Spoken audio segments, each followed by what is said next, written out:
Level 1, the Shorty. You're 13 years old. You live in a cluster of brick high-rises where the wind cuts through your jacket like a knife. You see the older guys standing by the courtyard entrance. They wear black and blue. They wear six-pointed stars on their chains. They don't look like criminals to you. They look like kings. Your mom is at work.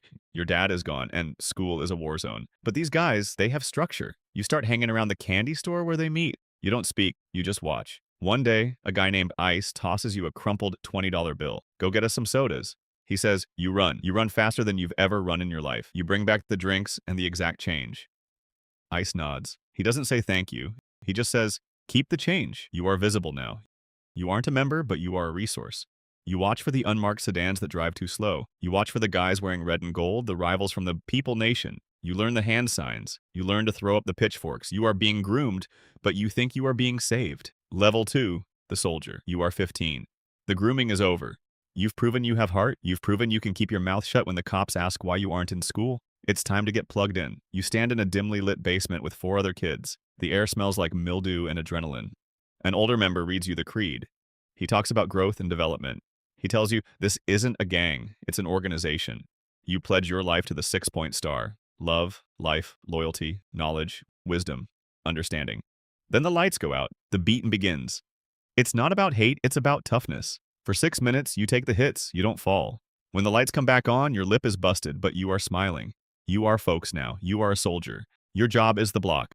You work shifts like a factory worker. You stand on the corner from 4:00 p.m. to midnight selling packs. You make $300 a night, but you don't keep it all. You learn about the box.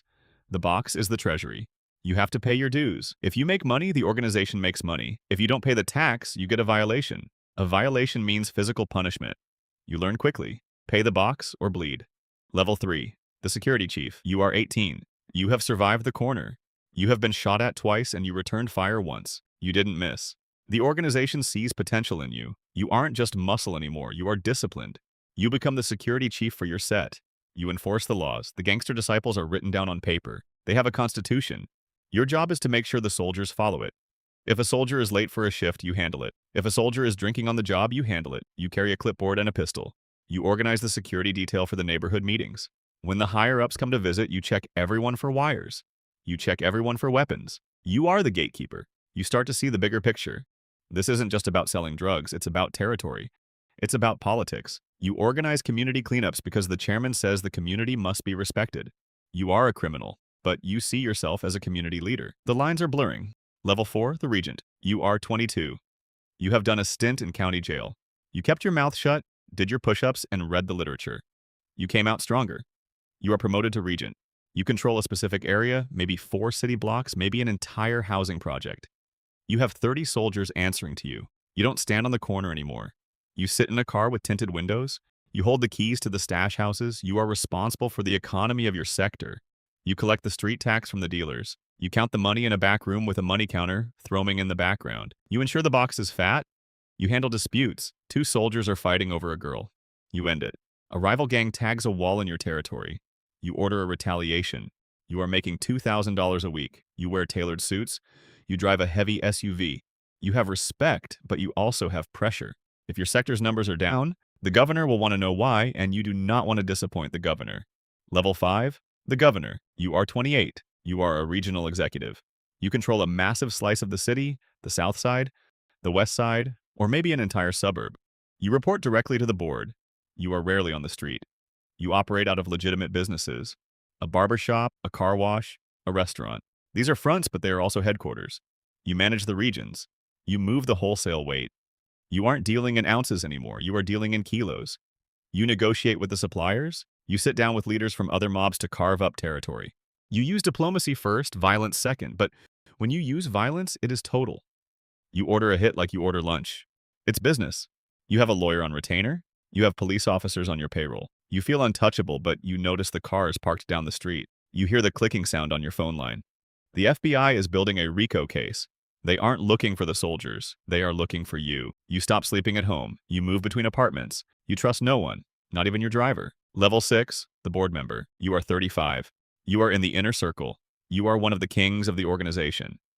There are only a handful of you. You sit at the table where the decisions are made for thousands of members across the state. You decide the policy. You interpret the words of the chairman. You handle the millions of dollars flowing through the organization. You funnel money into political campaigns. You try to legitimize the enterprise. You want to turn the gang into a political machine. You wear expensive jewelry with the six-pointed star encrusted in diamonds. You are a celebrity in the streets. Rappers want to meet you. Politicians want to take photos with you, even if they won't admit it later. But the heat is unbearable. The feds kick down your door at 4 a.m. They have the tapes. They have the rats. You are indicted on federal racketeering charges. The trial is a media circus. You smile for the cameras, but inside you know it's over. You are sentenced to life without parole. Level 7, the prison shot caller. You are 40. You are in a maximum security federal penitentiary. You thought your life was over, but you realize it has just entered a new phase. The prison system is the true headquarters of the organization. You walk into the yard and 50 men stop lifting weights to salute you. You are royalty in a cage. You run the prison. You decide who eats at which table. You decide which guards get paid off to bring in cell phones. You communicate with the streets through coded letters and visitation. You are still giving orders. A regent on the outside is skimming money. You send a message and he is dealt with. You organize hunger strikes. You organize riots if the conditions aren't right. You have power, but you have no freedom. You stare at the concrete walls. You read the same books over and over. You realize you are the king of a graveyard. Level 8, the chairman. There is one level above you, the myth. The chairman, the founder. He has been locked up since the 1970s. He is in a supermax facility in the middle of nowhere. He is in solitary confinement 23 hours a day. He is the modern-day folklore. He wrote the blueprint. He transformed a street gang into a corporation. His word is gospel. Even from inside a concrete box buried under the earth, his shadow covers the entire city of Chicago. You will never be him. He is the symbol. He is the reason thousands of young men have died and thousands more have gone to prison. He sits in silence. An emperor with no empire to walk upon. He is the ultimate cautionary tale. Absolute power. Absolutely trapped. Level 9, the reality. You are 50 years old. You have spent 25 years in prison. You are finally released on an appeal. Or maybe you just got lucky. You step off the bus, back in the old neighborhood. It's gone. The high-rises where you grew up have been torn down. The corner where you sold your first pack is now a coffee shop. The young kids don't know who you are. They don't care about the six-pointed star. They don't care about growth and development.